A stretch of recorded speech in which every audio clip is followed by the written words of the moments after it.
Hi everyone, Rhea here. Have you ever dreamed about driving to a place that feels like another planet? That's exactly what Iceland is.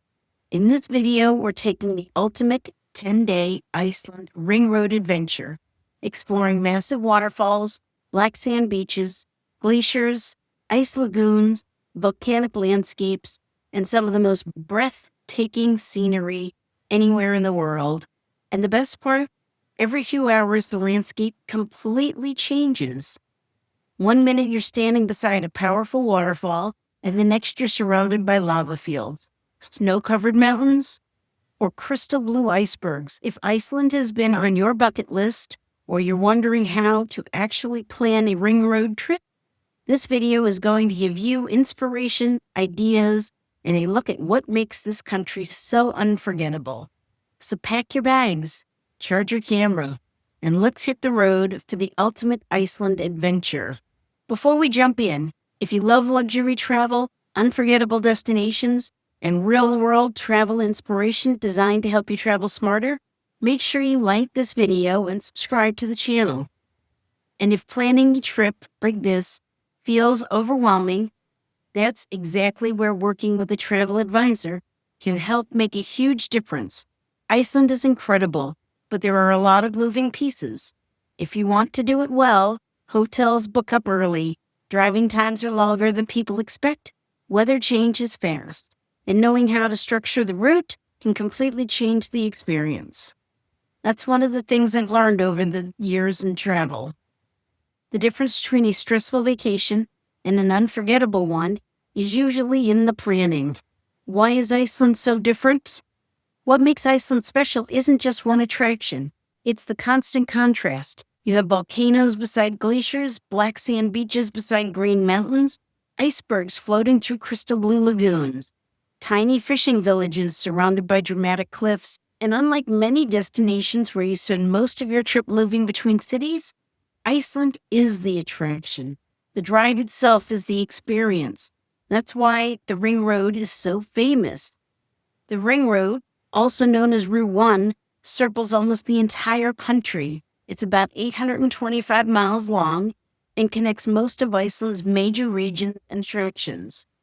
Most travelers complete it in 7 to 10 days. But honestly, 10 days is where the trip really starts to feel comfortable. You're not constantly rushing.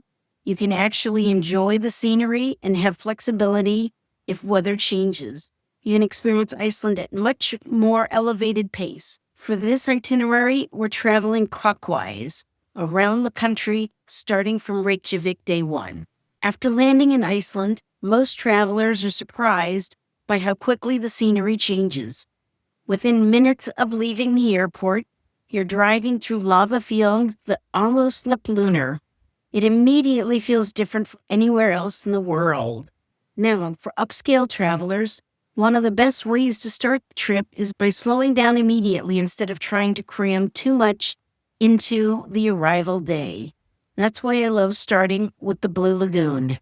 Yes, it's famous. Yes, it's touristy. But honestly, it's famous for a reason. The contrast of the milky blue geothermal water against the dark volcanic rock is stunning. And after an overnight flight, soaking in warm mineral-rich water surrounded by steam and lava fields feels incredible. For travelers wanting a more luxury experience, booking the premium package or staying at a retreat hotel completely changes the atmosphere. This country is not about rushing. It's about experiencing. A lot of people try to win vacations by doing more. More cities, more activities, more rushing. But the trips people remember most are usually the ones they actually allowed themselves to experience. Place. That's Iceland. After the Blue Lagoon, head into Reykjavik for the evening. Reykjavik feels clean, modern, artistic, and relaxed. Spend the evening exploring Hallgrímskirkja Church, Harpa Concert Hall, the Old Harbor, local cafes and restaurants. And one thing travelers usually appreciate, Iceland's food scene is much better than people expect. Fresh seafood, Arctic char, lamb, excellent bakeries, and surprisingly good fine dining. This is also a great night to stay in a boutique luxury hotel before beginning the road trip. Day 2. Today we begin one of Iceland's most famous routes, the Golden Circle. Now, normally, I'm not someone who tells people to only do the tourist stops. But in Iceland, some attractions are famous because they're genuinely spectacular. First stop, Thingvellir National Park. This place is important for both geographical and historical reasons. It's where the North American and Eurasian tectonic plates are literally pulling apart. You can actually walk between continents. But beyond the geology, the scenery feels incredibly dramatic.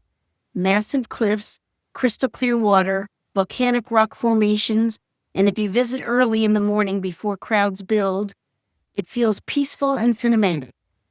Next stop, Geyser Geothermal Area. The geothermal activity here almost feels unreal. Steam vents everywhere, boiling pools, and the Stoker Geyser erupting every few minutes. This is one of those places where video honestly doesn't fully capture the experience.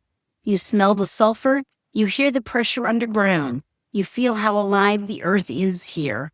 And then comes one of Iceland's most iconic waterfalls, Gullfoss. The waterfall is massive.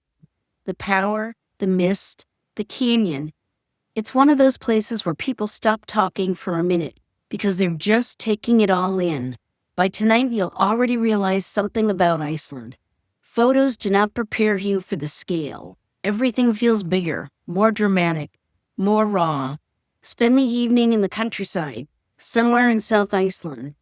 And if you're traveling between September and April, this is your first good chance to potentially see the northern lights. Day 3. Today is one of the most visually stunning driving days of the entire trip.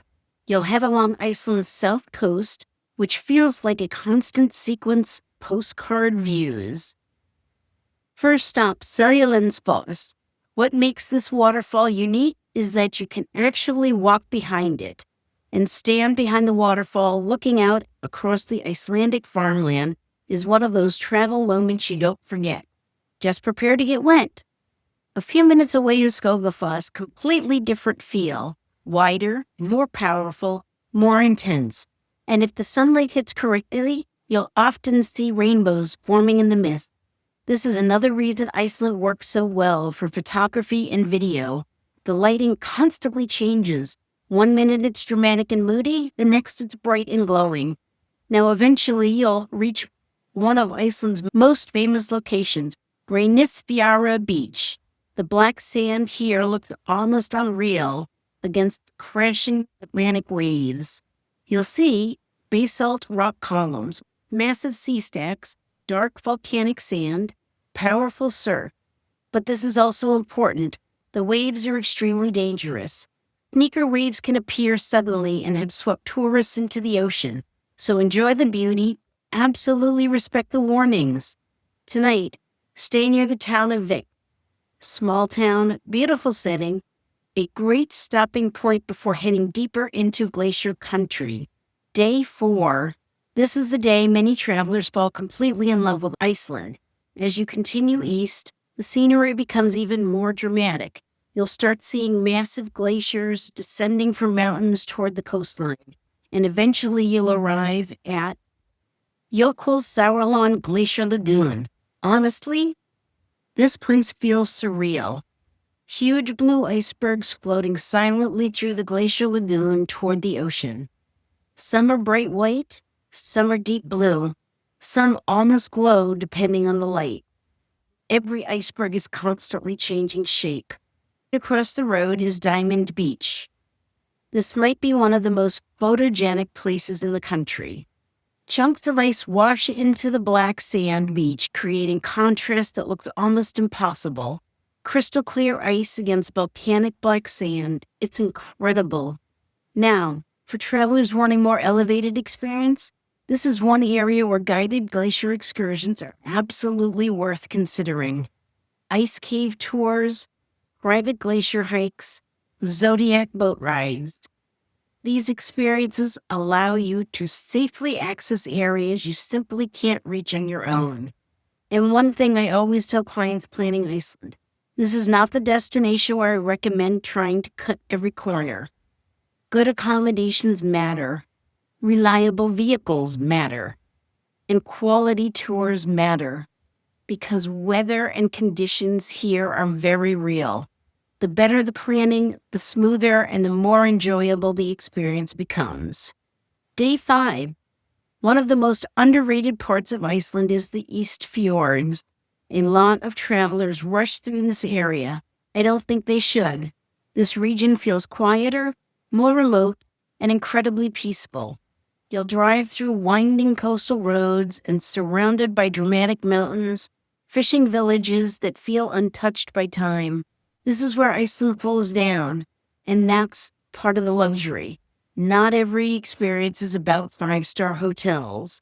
Sometimes luxury is space, quiet, time, and feeling disconnected from the chaos. That's something I think people are craving more and more right now, especially professionals who spend their lives constantly connected, constantly busy, and constantly multitasking. Iceland almost forces you to slow down. And surprisingly, people usually end up loving that. Tonight, stay in one of the smaller fjord towns and enjoy the scenery. This is also a great point in the trip to intentionally leave some unstructured time in the itinerary. Not every moment needs to be optimized. Sometimes the best moments happen when you stop at a random viewpoint or pull over because the light hitting the mountains looks unbelievable. Day 6. By day 6, you'll probably realize something. Every region feels completely different from the one before it. Today, you'll continue into North Iceland, where the landscapes become broader, more volcanic, and even more remote in places. One of the highlights here is the town of Húsavík. This small coastal town is often called the whale-watching capital of Iceland. Even people who aren't usually excited about whale tours tend to love this experience.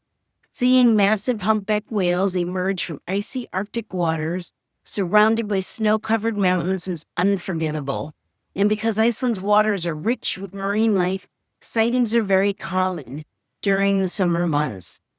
Upscale travelers, I highly recommend choosing a smaller, premium, whale-watching tour instead of the larger boats.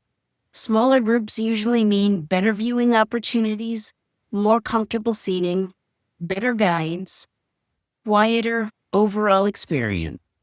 And this is something I've learned over the years in travel planning.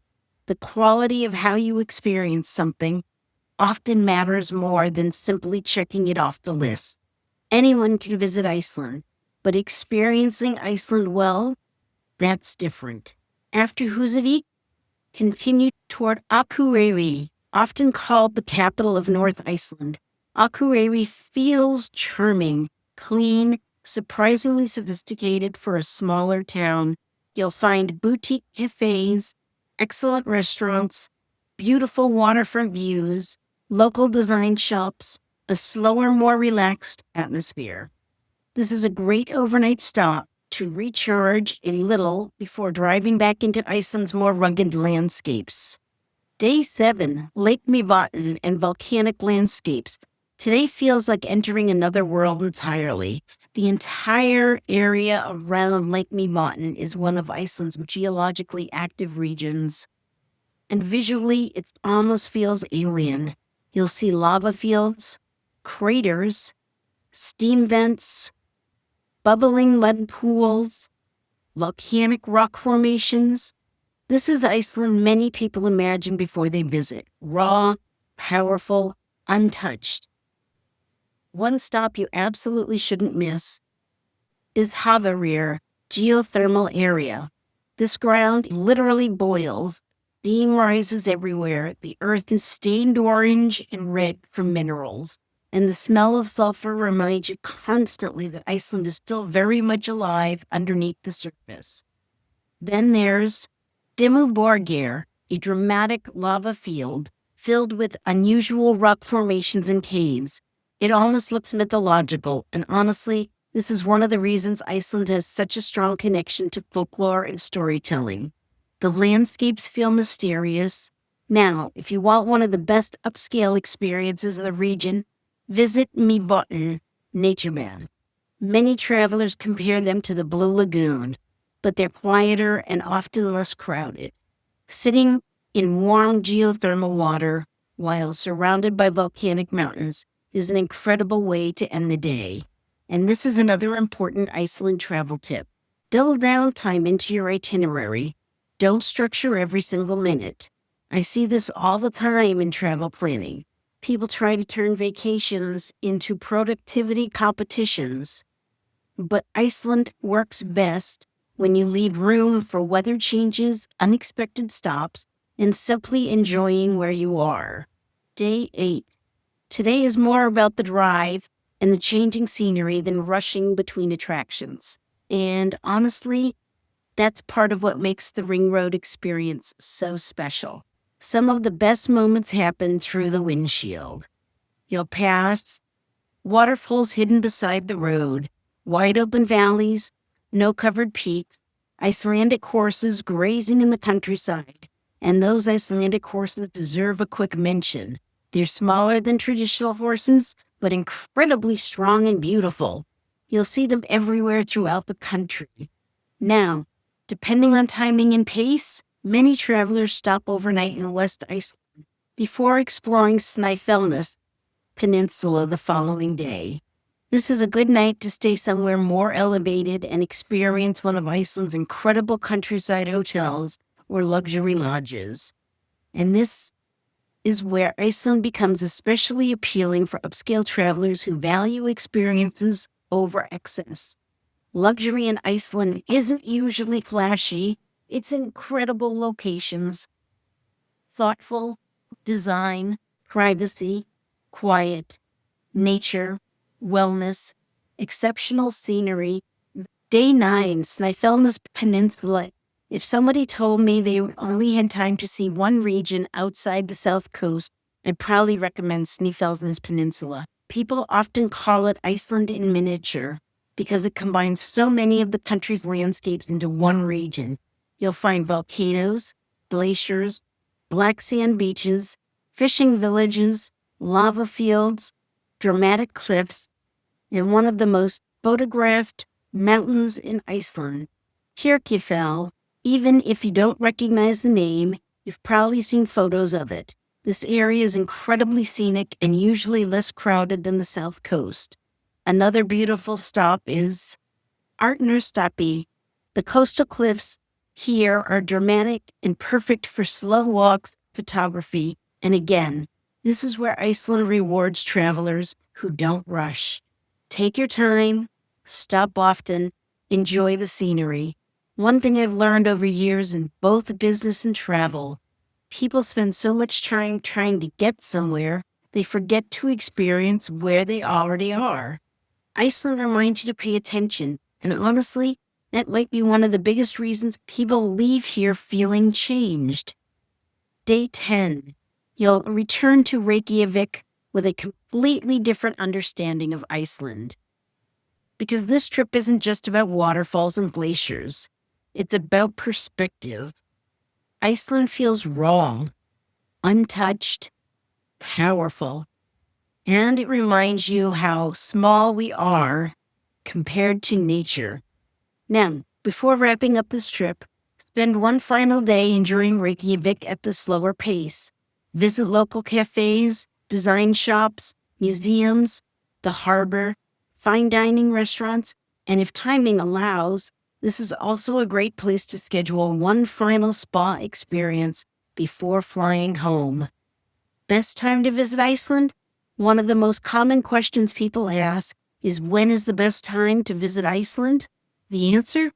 It depends on the experience you want. Summer, June through August, midnight sun, easier driving conditions, best for ring road trips, green landscapes, best access to hiking and excursions, but also higher prices, more tourists, hotels book early. Winter, November through March, northern lights are great, ice caves, snow-covered landscapes, more dramatic winter scenery, but short daylight hours, weather disruptions, harder driving conditions. Personally, For most first-time ring road travelers, I think late June to early September is the sweet spot. You'll have the best flexibility and the safest driving conditions. Iceland travel tips and budgeting. Now let's talk realistically for a minute. Iceland is expensive. There's really no way around it. Hotels, dining, fuel, excursions. Everything costs more than many travelers expect. But this is also where thoughtful planning matters, because overspending usually happens when people wait too long to book, underestimate driving logistics, choose the wrong hotel locations, try to wing it. For upscale travelers, I usually recommend prioritizing better accommodations, a comfortable vehicle, fewer hotel changes, high-quality excursions, flexible pacing, because Iceland is not a destination where you want to feel exhausted. One of the biggest mistakes travelers make is trying to do too much too quickly. A well-planned Iceland itinerary should feel immersive, not stressful. What makes Iceland unforgettable isn't just the scenery. It's the feeling of standing beside a glacier, watching icebergs drift silently through a lagoon, driving through landscapes that don't feel real, seeing nature at its most powerful and untouched. And honestly, trips like this remind you why travel matters in the first place. Not just to escape life for a week, but to experience something that changes your perspective a little, that slows you down, that inspires you, that reminds you there's still incredible beauty left in the world. And Iceland does that better than almost anywhere. If Iceland is on your bucket list and you'd help planning a customized itinerary, luxury accommodations, excursions, or building the ring road experience for your travel style, feel free to reach out. That's exactly what I help clients do. And if you enjoyed this video, make sure to like and subscribe and share it with someone who has Iceland on their travel list. Thanks for traveling with me. I'll see you on the next adventure.